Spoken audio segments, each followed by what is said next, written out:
Resilience, Season 7 of the Foyne Jones Show, proudly sponsored by our friends at Carousel. In today's episode, we are joined by the wonderful Mr. Andrew Davies.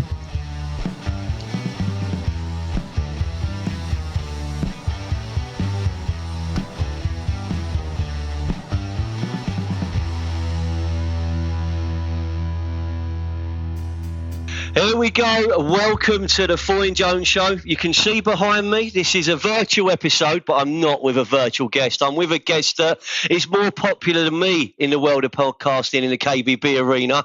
If there is a standard that sets like the gold medal or the Champions League of podcasting, that is you, Mr. Davies. So for episode 3 of season 7, I'm absolutely delighted to welcome Andrew Davies to the show. How are you, Andy? I'm all right. I feel like you've just described somebody else, but thank you very much. If they, I knew you. Until they turn up, I'll hopefully do.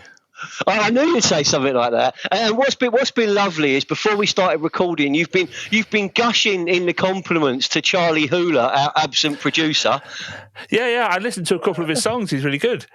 Yeah. He is really good. No feedback whatsoever on myself, which I love as well. So he's fantastic. He's very young, very handsome, and very talented. So I enjoyed his songs, but clearly hate him and hate his guts. He's the polar opposite to us, Mr. Davies. Exactly. He's the polar opposite to us. But all joking aside, I've listened to so many of your podcasts. I've been a guest on your podcast, and when we was putting the list together for season 7 for us, I mean, you're where are you now in series? You're well ahead of me, aren't you? We're into double figures now. We're knocking on the door of about 250 episodes. Yeah, that's double me, mate. Yeah. So I did work out a while ago how many hours of my voice that was that people have sat through, and my wife just like her eyes rolled so far back in her head. I apologise for so much, hours and hours of scouse drawl, but I'm quite proud of it.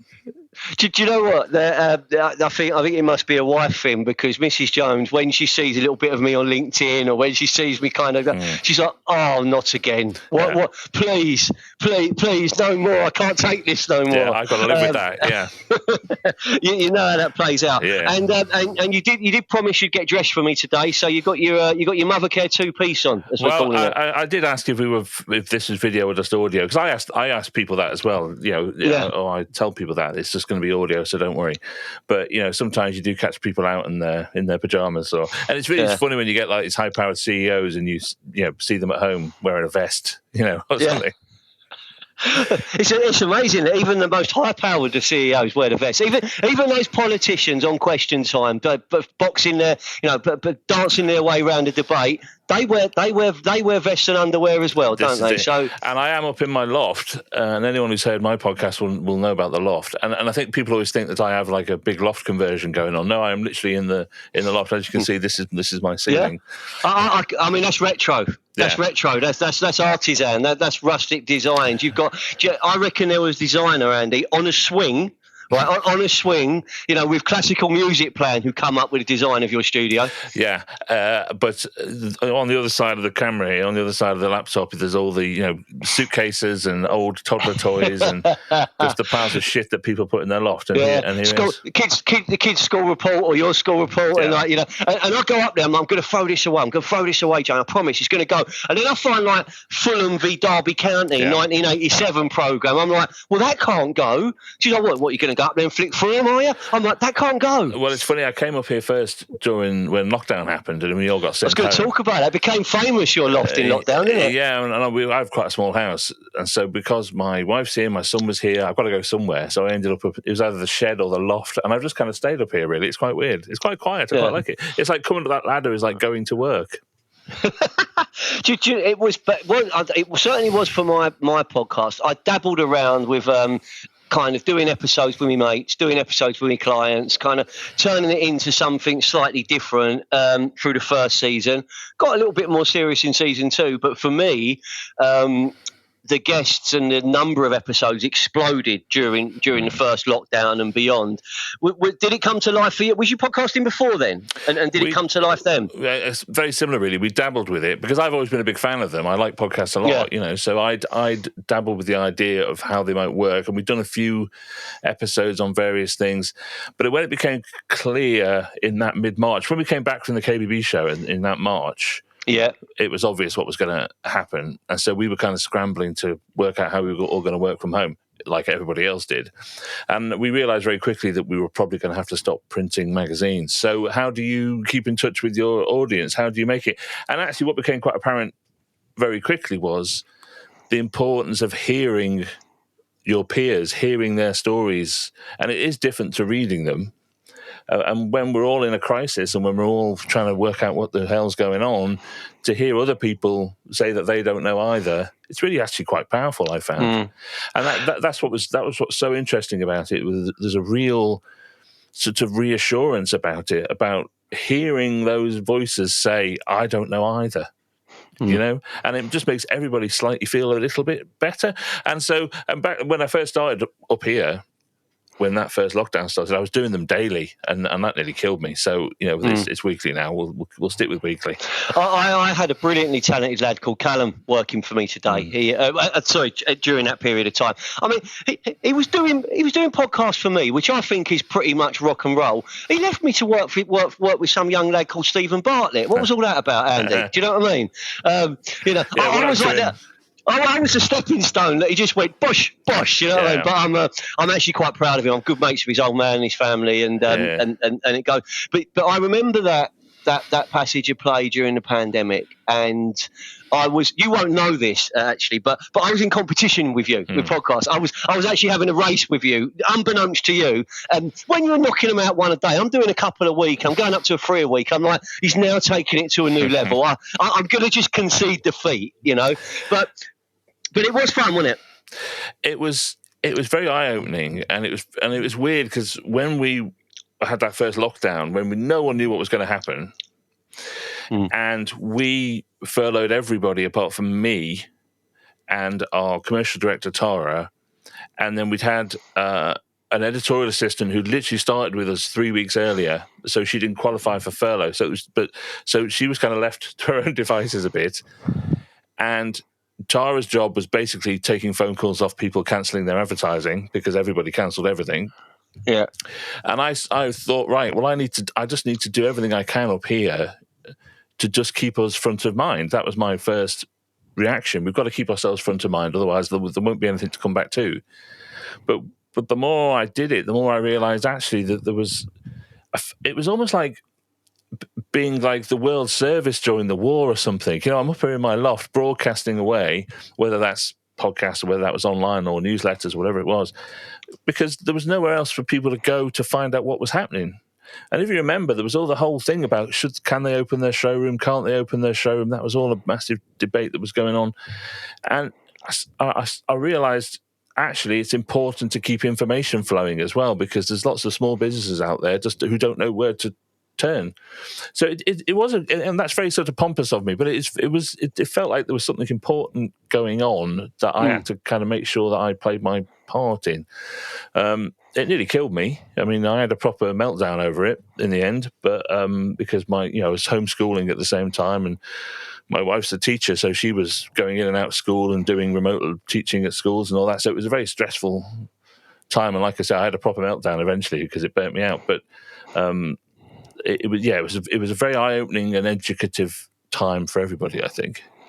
I think hearing you share that about how it hits you and you go into a meltdown. I think I was similar to yourself. I mean, you did a lot of outstanding support for people. It was up there. It was Save Our Skills. It was so positive what you were doing.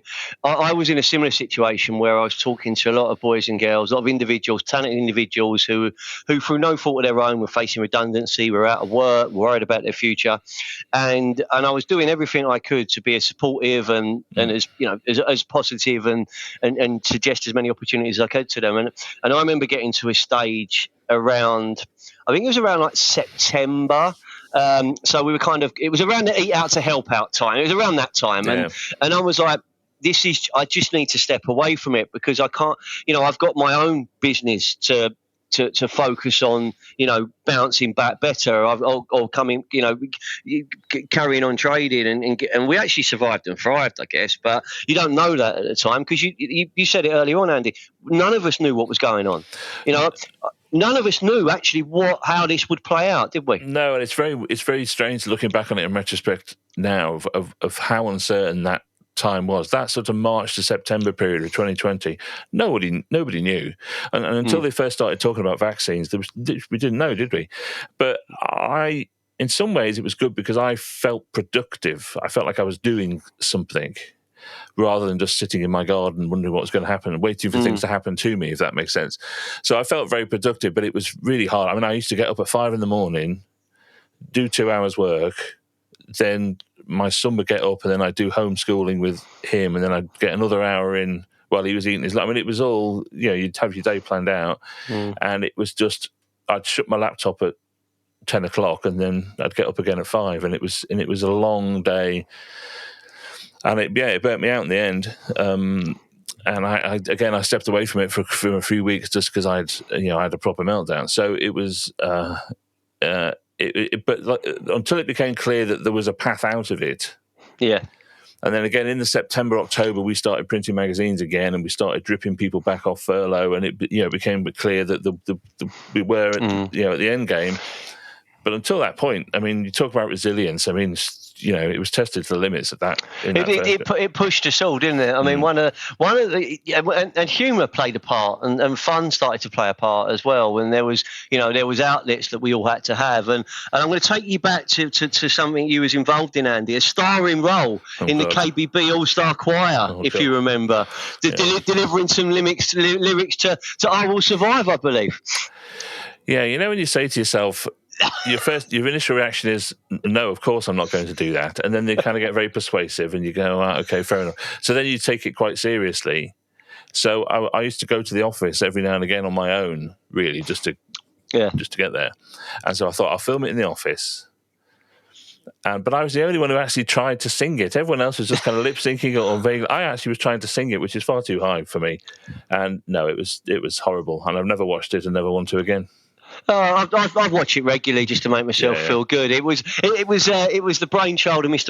and Mrs. Robson, I think, to be fair, and we delivered it. But looking back there were real examples of resilience inside and outside of the KBB industry. And season 7 of my podcast is about sharing stories of resilience. And I think your honesty there has been brilliant because people will see you as the host. You're the the person that asks the questions. You're the person that sets the message. You know what I mean? And you are. And I like it, by the way. So this is a compliment. I like the fact that you'll call people out. I like the fact that you'll be slightly controversial, and I like the fact you do it with some humour.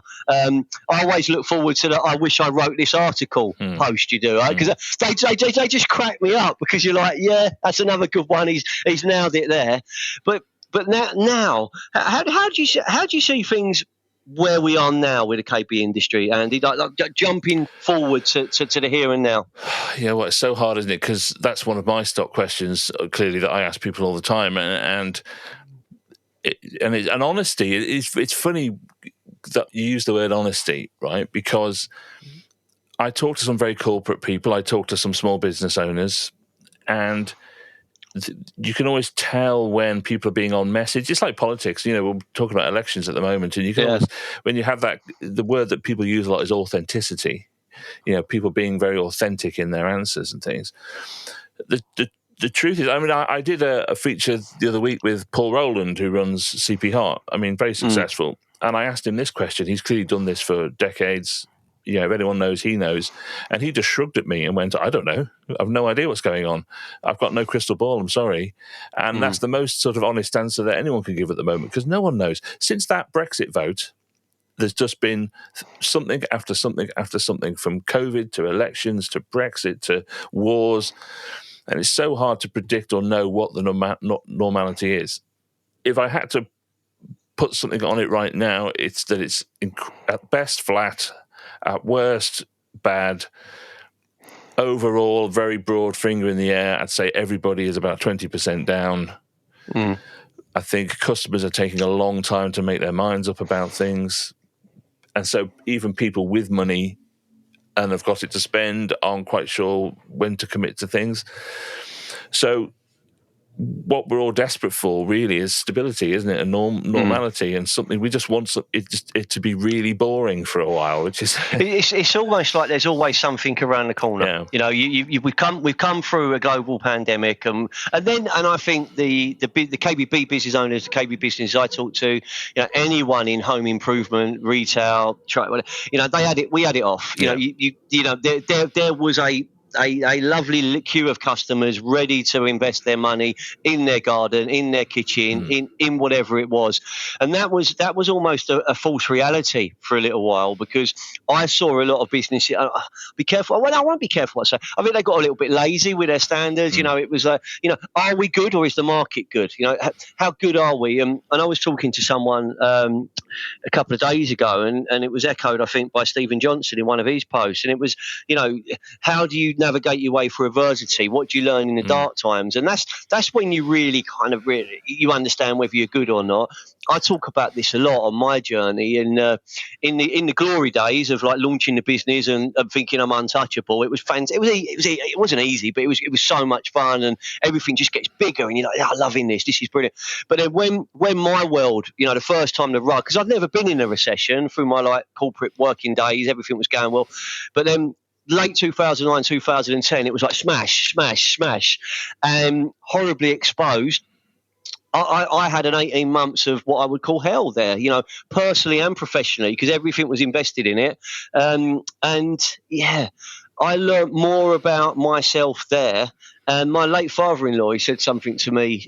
He only passed away earlier this year, but he said something to me during that time, and it stayed with me ever since. He said this, Andy. He said that when it goes really, really bad, you'll be able to count on your hand the people that are really there for you. And he was one of them. So was my wife. So was four. So was a few. He was right. I didn't get to 5. I stopped at 4. The people that were really there for me. And what I learned then, I think, you become more humble. You become more aware of who you should be working with, how you should be training, what you should be doing. You appreciate the value. That helped me navigate Brexit. It certainly helped me get through the pandemic. I still remember when I got the first grant or whatever it was. It was you've got a business that you got the thing for. I remember the check come through. I pinned it up on the board like it was a sale. I'm like, whoa, we've actually got some cash coming in. Because what you said about Tara, dealing with call after call of people closing.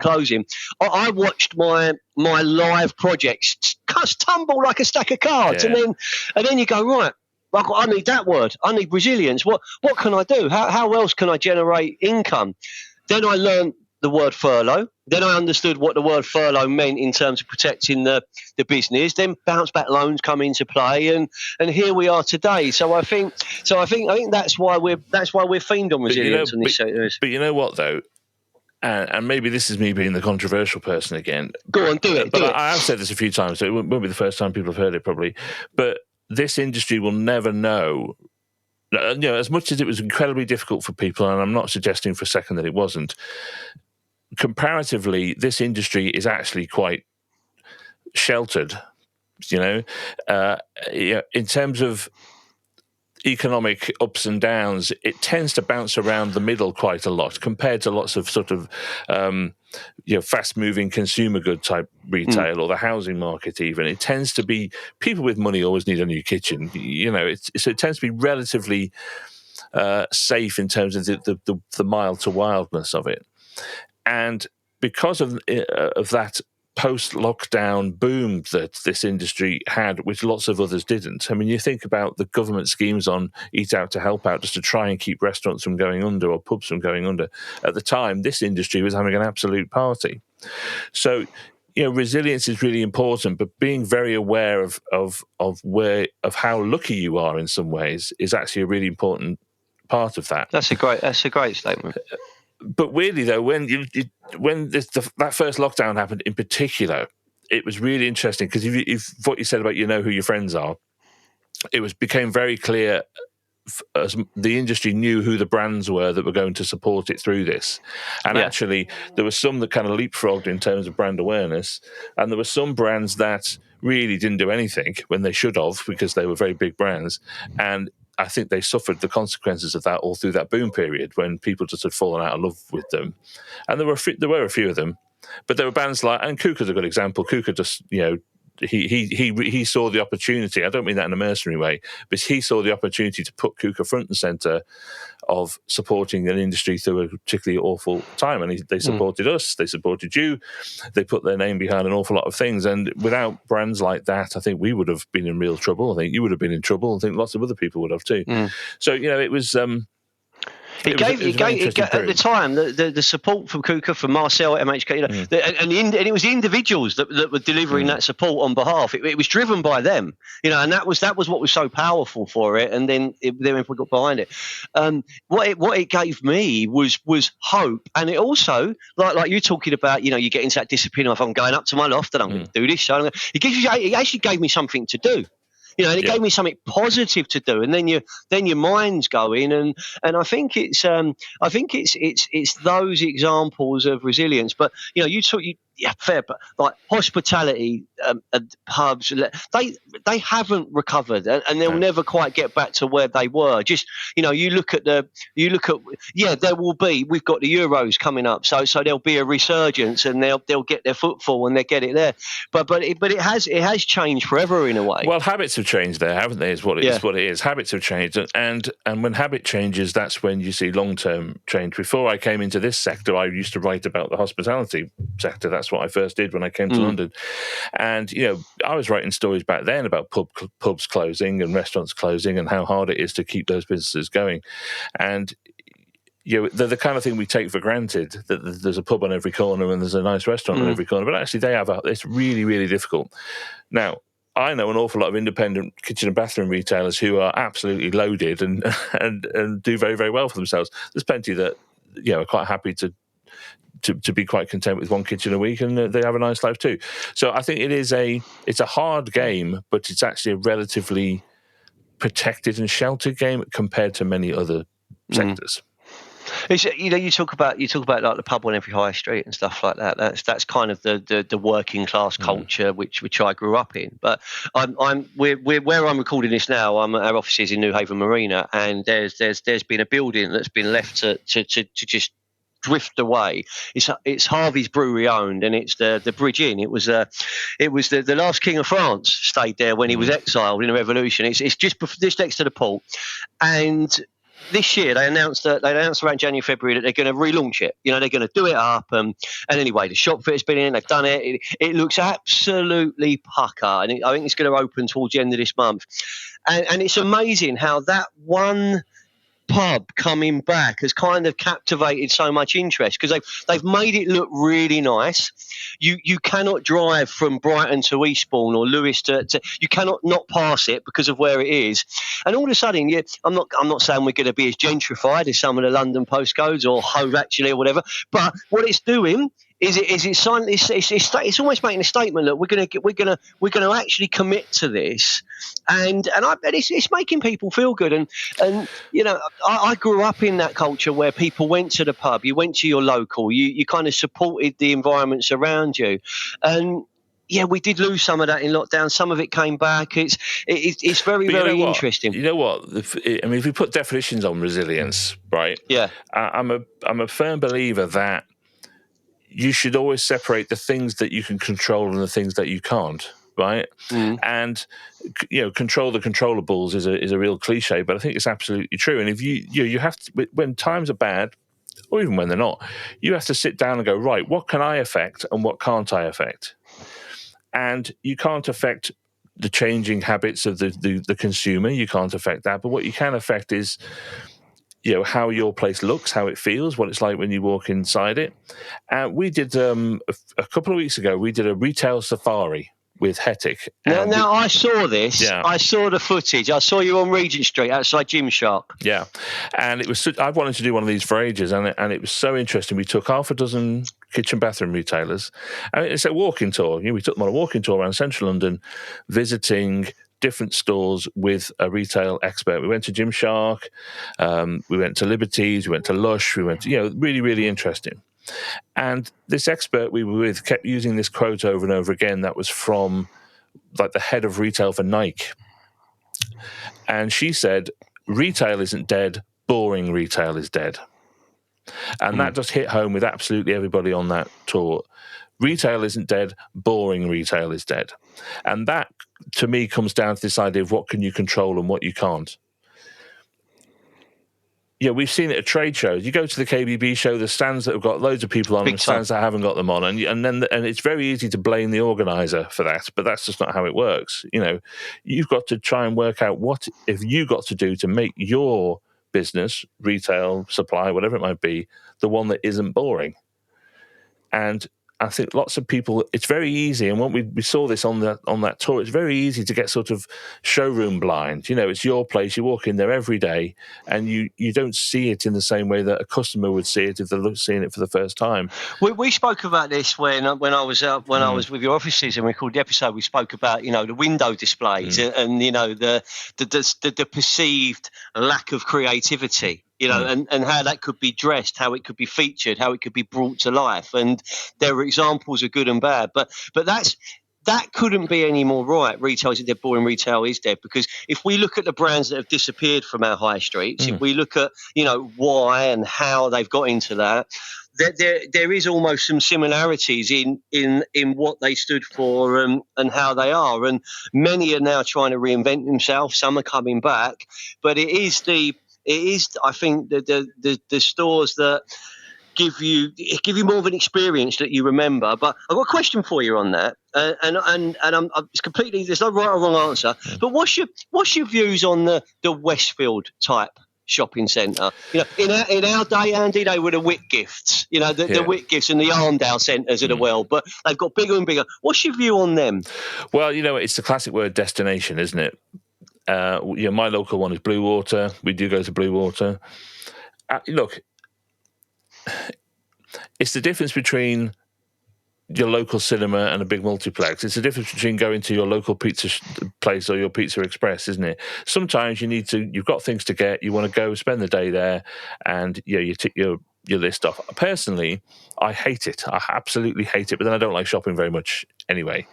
And so I just, particularly at Blue Water, at least you goes round in a circle and you're just going round and round. I see you as quite a grumpy shopper. Oh, God, you know what? When you go to, there's always they call them dad chairs, don't they? The chairs outside. Where you sit down with a bag. There's always dads and granddads sat outside just looking bored. That's always me, because I get very frustrated going shopping because nothing ever fits me. I think destination is good. I think anywhere that provides that experience is good. However, and I've always thought this, but it came home during this retail safari, was how much big brands desperately want to be local independent retailers. They're spending huge amounts of money on being very local, on trying to provide local experiences. We went to Lush on Oxford Street. And this is Oxford Street, for God's sake. But they were so good at making you feel welcome, chatting away to everybody. It didn't feel like a corporate environment in any way. It felt like the manager we were talking to, that was her shop. And that's a really hard thing to create, unless you are actually a local independent retailer, in which case it's an incredibly easy thing to do. There's lots of...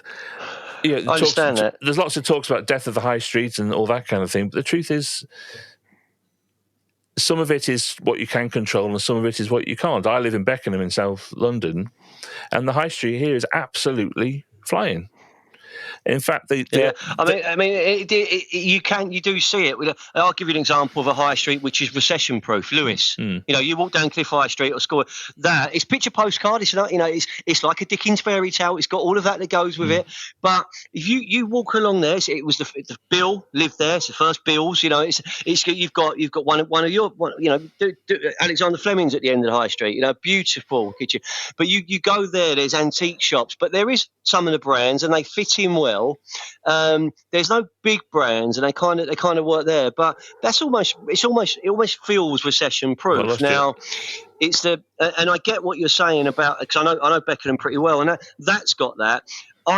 Where I grew up, North End Road, Fulham. I used to work on my granddad's fruit and veg stall, and that was like the hub of the community. And everyone went to North End Road on a Friday, on a Saturday. It was kind of, you walked up and down, you went on the Barrows, you went into your Woolworths, you went into your Marks and Sparks. It was such a part of the community. That, sadly, now is no longer, and that probably is partly because of the Westfield at Shepherd's Bush. It's probably the same with Putney High Street. That some of them have suffered because of that. I'm with you.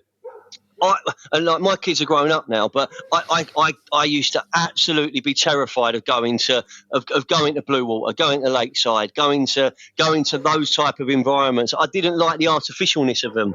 But back then, they weren't as aircon. They didn't have as many bars, restaurants. They weren't probably as nice as they are now. But if I had a choice, I'd probably be following you around on your retail safari up Fulham Road, Kings Road, but you know what? Sloane Street. You know what, though? And this is where these debates can get... The world isn't that black and white. The world isn't full of binary choices of yes or no. You either do one or you do the other. Do both, didn't you? The truth is that it can all coexist. We have this discussion about print versus digital versus things. The truth is, the life just doesn't work that way. It's not that simple. Video didn't kill the radio star. Right? It turns out video and radio can both be quite happy together. So there are times when you want to go to Blue Water, and then there are times when you want to go down the high street, and it's all good and it's all fine, as long as your needs are met on that day. Beckenham High Street here, someone is curating that correctly. There are brands there, but it's all very sympathetic. This is South London here. It isn't a destination place. They opened a Starbucks there. It closed within a year. Why? Because there's lots of independent coffee shops that people would rather go to. At the end of my road, a coffee shop opened, literally at the end of my road, during lockdown, and I thought, oh, God, they're going to last about 2 months. Oh, my God, there's queues outside it every single day. And one of the reasons there's queues outside of it is because they've got themselves very cleverly on the cycle route for the men in Lycra, who, all the big cycle clubs all come past it, and they all park up outside. And just down the road again, there's a microbrewery. In fact, we've got 3 microbreweries. You can tell them in South London, can't you? We've got 3 microbreweries within a 10-minute walk. People just like that experience of something. It's an experience to go to these places rather than just go into a brand. But sometimes you just want to go and get a Starbucks because you're on your way somewhere. And there are times, like you said earlier, that when you just need to get something done. So, like, if I go into Churchill Square, Brighton, I know I can go to that shop, walk out over the high street, go to that shop. I can park, I can get out, and I'm done. And I will do that.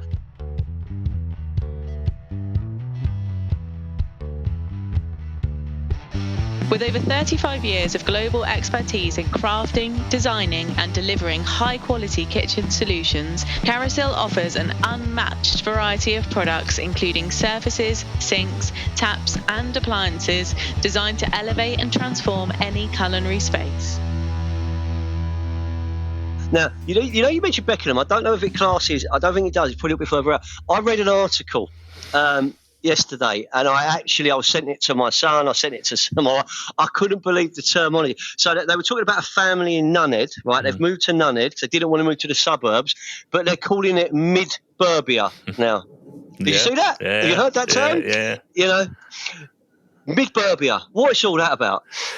It's Nunhead. I used to rep Nunhead Common and Peckham. I know the area. Well, it's funny because I'm right on the border of Beckenham and Penge. Yeah. And literally the other side of the train tracks, is Penge. But there's lots of people who say they live in North Beckenham, and there's lots of people who live in Peckham but say they live in East Dulwich. It's one of those things. But actually, the gentrification, I suppose you'd call it, sort of spreads that way into Penge these days, and it's actually quite a nice place. It's in between. I'm quite a fan of gentrification. We've there's a microbrewery from Lewis called Abyss. Great little gaff. It's just set itself up not far away from that new Harvey's pub that I was talking about, in next to the docks in the marina. It's setting itself up as a pop-up microbrewery, opens Friday, Saturday and Sundays. They have a DJ on. And this is where collaboration works. They've done a deal with a local burger cafe who goes there and does pop-up burgers. And it's kind of, it's created, there's a little area there that was okay. You know, you can see out to the sea. You've got the docks there, which was doing absolutely nothing. It's now got people there at the weekend. Now, that's not, you've got to be genius to come up with that. You've got to be brave, and they've got a lot of support locally to do it. And you see this a lot with kitchen and bathroom retailers. Now, this is going to sound like I'm criticising them. I'm genuinely not, because I think they are quite an astonishing group of people, actually. The service they offer, the things that they juggle in their head all the time, I find I just couldn't do it. It's remarkable. But one of the things I do have about them is I think sometimes their showrooms cannot be the most inviting places in the world, right? They are not going to have lots of people just moseying around inside. They can be quite intimidating places to come into. And particularly if they have this by appointment only kind of exclusivity to them, which is, it's the choice of the individual business and it has to work for them, so that's fine. But again, we did this retail safari and you go to these stores and it's about engagement. It's about, like Gymshark was one you used. Now, Gymshark is an online brand and they've opened up a flagship store on Regent Street. It's massive. And they could have just filled that with the clothes. But actually, the whole top floor is an exercise studio and you can go and take yoga classes and exercise classes in Gymshark. There's a big coffee bar inside Gymshark. And it's all to keep you there, so you can go and just sit in the coffee bar in Gymshark if you want to. And the whole point of it is it's taking the space and using it for people to curate for themselves. And I think so many independent showrooms have got lots of space that they could let people just come and hang out. Rafa, we went to Rafa, which is a very expensive cycle wear shop, and half the shop is a coffee bar. And people just come and sit there all day and use the Wi-Fi because they know that it gets people into the brand, it gets people into use it. And I think stepping outside of the norm, I suppose, part of resilience is about going with the flow a bit, isn't it? It's about understanding, following where the market is going, understanding how you can change what you do to reflect what's happening now rather than something that was successful 10 years ago.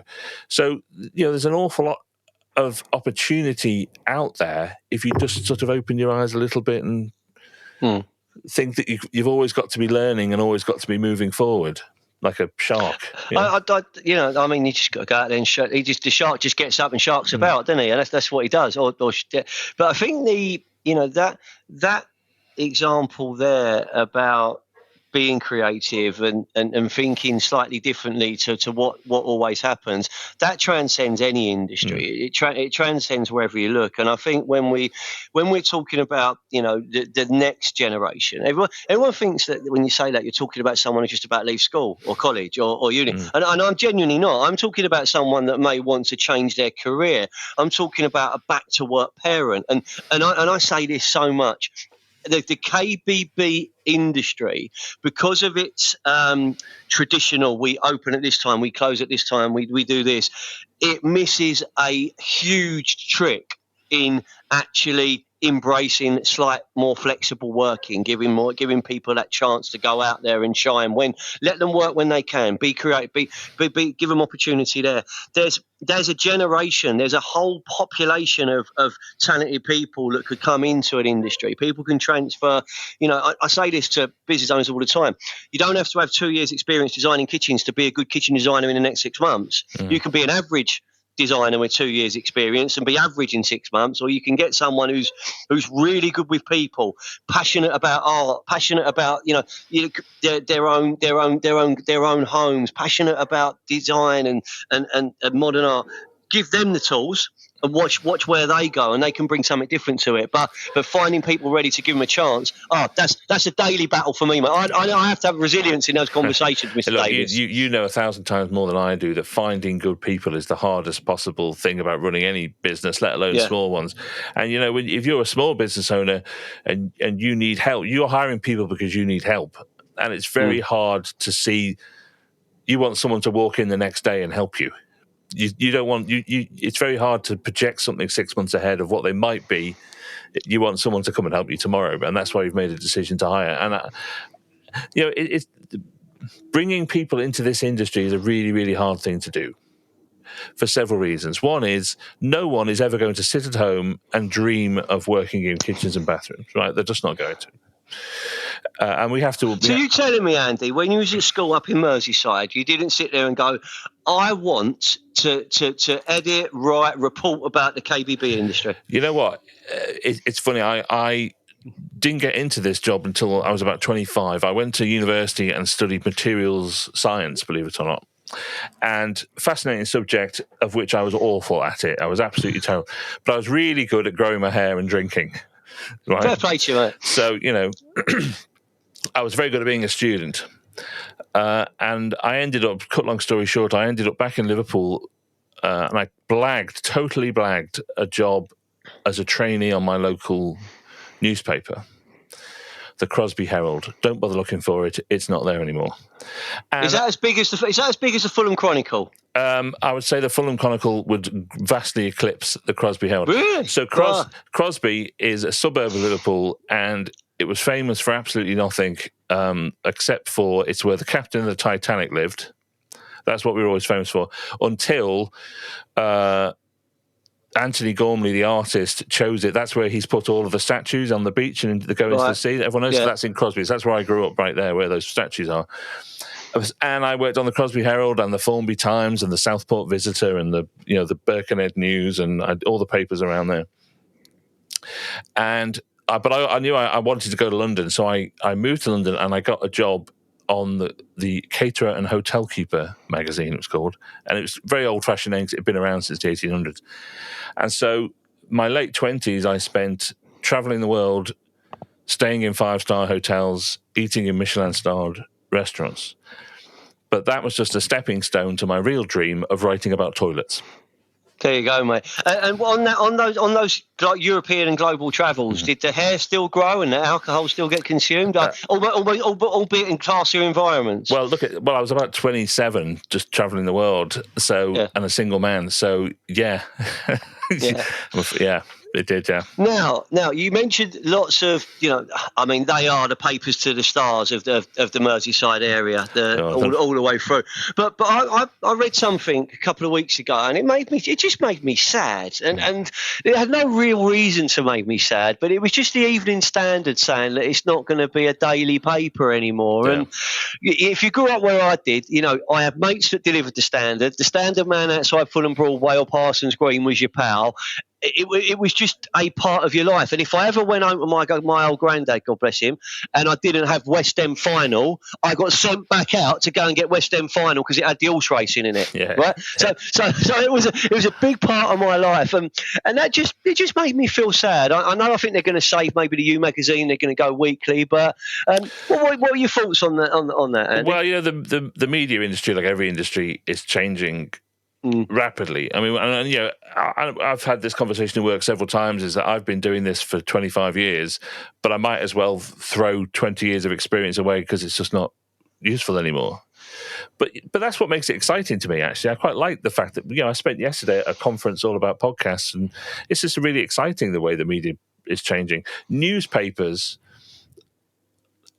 always made their money, particularly local newspapers, out of all the things that went straight to the internet. Recruitment, motors, things to buy, renting flats. That's what killed off local newspapers. Magazines, so you never really had sort of big display advertising in local newspapers. You had classified, and classified went online. And the cost of producing local newspapers just became... But as a training ground, that's what I'll really miss, is that local newspapers as a training ground was absolutely invaluable. I was in my mid-20s learning how to interview people, learning how to just get on your bike and go somewhere. One morning, you'd be doing a murder in the morning, and then you'd be doing a Cub Scout Gold Arrow presentation in the afternoon, And I was at the Crosby Herald when Princess Diana died, and that was an interesting day because it was a proper... Go and find me everyone in Crosby who's ever met Princess Diana was the phrase I'll never forget. How many did you find? Well, weirdly, my dad had met her, so I was already off the mark because I just phoned. Yeah, my dad. he was up and running. I just phoned my dad up, because my dad had met her because he was in the police and she'd been to some presentation or other. And just doing a vox, just being sent out onto the street, onto the high street, and do a vox pop, asking random Scousers what they think of Saddam Hussein or something. It was just really, really weird. I mean, honestly, some really weird moments. So as a training ground, I missed that. And if you look at how you bring people into industries, you have to have somewhere in the line. You have to have a starting point. You have to have a point where they can go and make all the mistakes and learn their craft next to people who know what they're doing. And that applies across the board. And I think that is missing in this industry a bit. And you can call it apprenticeships, you can just call it learning on the job, you can call it whatever you like. And I think that is one of the bits that we miss. We don't have that pathway of where do you start. The trouble with it is, people do want to be journalists. As an example, people don't leave school wanting to be a bathroom designer. They just don't. But they might want to be an interior designer. They might want to be on the tools. That's the bit that's missing, is that pathway. I think that's a very rambling answer, isn't it? But actually, there's so much relevance in there, and what you're talking about as well in terms of resilience, in terms of the industry, in terms of a career pathway, in terms of we all have to evolve, we've all got to progress. No one's getting any younger, and we've got to look at it. I sound all grown up all of a sudden. I say to my team that I'm not a very good grown up, all right. So I am going to do very childish things, but I can put my serious hat on, like Wurzel Gummidge. Remember him? And I can play serious when I have to, but I have to take it off and have fun. I bet absolutely none of them get the Wurzel Gummidge reference, though, do they? Oh, we did. Do you know what we did? We did a thing yesterday, and and I had two guests, and we were talking about all 1980s stuff, and we were talking about Zola Budd, we were talking about Tapao, China in your hand, and Charlie was there, Charlie Hula, and he was just looking at us blankly, like just blankly, and we just carried on. So no, Wurzel Gummidge is back on if you go on one of them like retro TV channels. Yeah, you can do it. You can find them, mate, if you flick through enough. But you know what? Okay, so we had this conversation in work recently. I was trying to tell them about Protect and Survive. Do you remember Protect and Survive? The leaflet that came through everyone's front door about what to do in a nuclear war. Do you remember that? Yeah. And it came through everyone's front door in the mid-'80s, and it was literally instructions on what to do if there was a nuclear war. And I was trying to explain this to people who were just looking at me blankly, like they just couldn't believe that this was a thing that actually happened. But it did happen. Yeah. I still have nightmares over the chip fat fryer. Yeah. advert. Oh my God. Do you know that one? That used to put terror. When my nan's got a chip, I'm like, no, Nan, don't do it. She's like, it's all right, love. There's a whole generation of people that would just instinctively know how to put out a chip pan fire. Just know, soak a tea towel. And also, Mr. Keep and Peeled, Sean Taylor. Yeah. He was a hit, wasn't he? So there you go. Favorite 80s TV show. Oh God, I was a massive fan of Moonlighting. Do you remember that with Bruce Willis? Yes. I loved that show. Sybil Shepherd? Yeah, I so desperately wanted to be Bruce Willis, and I was slightly in love with Sybil Shepherd. So it would probably be Moonlighting, I think. Okay.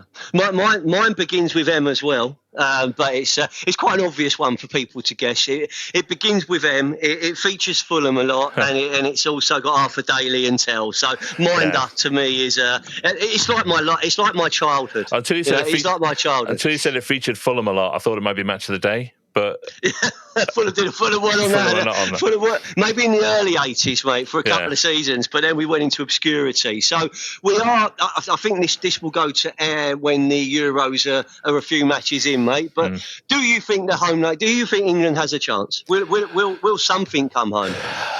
Not the deported fans. I mean, the deported fans have come home, but what do you think? I think, we 100% got the. I mean, we're favourites, aren't we? So I was at the last Euros final in Wembley when we had that penalty shootout, and I was there, and I thought it was. I thought it was happening in that first half. I thought that was it. Yeah. And there's that great documentary on Netflix at the moment about that final. Have you watched it? Yeah, I was there. Yeah. It was one of the most brilliantly exhilarating and utterly terrifying experiences of my life getting in that stadium. But I'm sad to say there's there's one character in particular in that documentary who I may have been to games with in the past. That's all I'm saying. I'll leave it there. But that heartbreak, right, of being an England fan. So I'll go back a few years. Euro '96. I was 21. I went every single game. So I was there when Gazza flicked it over Colin Hendry's head and scored. I was behind that goal. I was there when Pierce scored the penalty against Spain. I was also there when Gazza missed that cross against Germany, and I was also there when we lost that shootout. And in my younger days before children and marriage, I used to, and it was often, mate. It was because Fulham were rubbish, right? And we were playing Carlisle and Chesterfield. No disrespect to the listeners of the show who are fans of these great footballing clubs, but it was we'll go away and watch England. We'll go and watch it. It was a chance to kind of be a part of something big, but it was always close, but not enough. And that was, we did have our chance there, and I think Southgate's tactics perhaps may have gone against him. I'm struggling a little bit that with a 22 or 23 player squad, we can't have Jack in it, Jack Grealish. I'm struggling with that in my head. Yeah, but you know what? But we'll see. You know what though, and we can tie all these things together because that's the kind of thing I do for a living. But you're very good at it, Andy. It's about creating experiences, isn't it? And experiences are memorable. And, we all have these things that we did where you remember them very vividly because of the experience and the emotion that they provoked in you. Weirdly, in 1996, I was working in Birmingham in the head office of a bank. I was a temp. And some of the matches were being held at Villa Park. And it's one of my most vivid memories is Holland were playing Scotland at Villa Park in the evening game. And I went out at lunchtime into the Cathedral Square in Birmingham, and half of the square was Scottish and half of the square were Dutch, and orange on one side and tartan on the other, right? And they were all sort of scowling at each other across the square. I went back to work, came out at 5, and they were having a massive party in the middle of Cathedral Square. And all the Dutch fans were wearing jock hats, all the Scottish fans were wearing the Viking helmets, and they were just having the best ever time mingling around, just enjoying each other's company. It was a beautiful sunny day. That couple of weeks was beautiful weather. And I just remember it vividly of that experience. I just ended up staying there all night with them because they were all having such a brilliant time, and that experience of it all. And I bet they all went away remembering that more than they remembered the game. And the Dutch fans were like that. I remember. I went to my very first England away game. It was in Rotterdam, but I stayed in Amsterdam. I was 18, right? So I'm in Amsterdam. I'm 18. That was fun. And we went down to Rotterdam for the day of the game. And then it all got a bit serious. It was all like, whoa, what is going? It was just, and that was the Graham Taylor I don't like it game when Koeman scored the free kick and stuff. So I kind of was a bit anti-Holland from that. For some reason, I blamed Holland for us missing the World Cup, but it probably wasn't their fault. And when we beat them very handsomely at Euro '96, Sheringham, Shearer.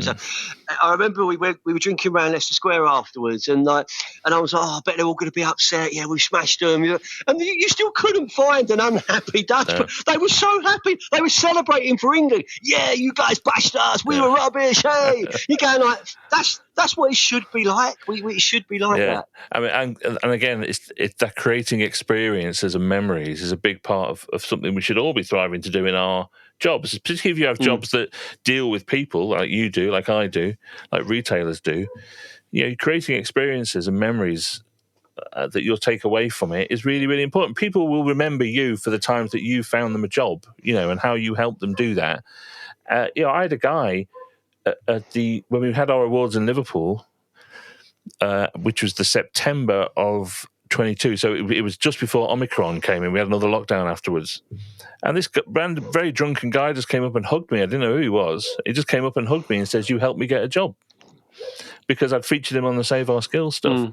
And you must get that all the time. People just remember it, don't they? They remember it's very, it's I'm 20 years in. So I'm in my 20. I'm 20 years into this, and I love what I do. I do it with a smile on my face. I believe in staying in my own lane. I worry about what I do and the experience we give to people, because if we get that right, we'll carry on and we go again. But there is nothing more pleasing than when someone comes back to you and says, "Look, you helped me here. Someone's helped me there. You've done this, you've done that. You've been recommended to me because so and so said so, or thank you." Yeah, it really does stay with you. So, Andy, it's an emotional transaction, isn't it? As much as it can be a financial one, and I think that's something we should all hold on to. bringing things sadly to an end. Yeah, poor Charlie's got to edit this, isn't he? Yeah, but listen, Charlie's going to have his tunes on, mate. He'll be all right. He'll love it. Listen, he'll love it. Edit this. But just going into the theme of season 7 is resilience. Closing message from Andy Davies about resilience right now. What should the retailer be thinking about? What advice would you give to them from your experience, or even from the outside, or kind of inside looking in?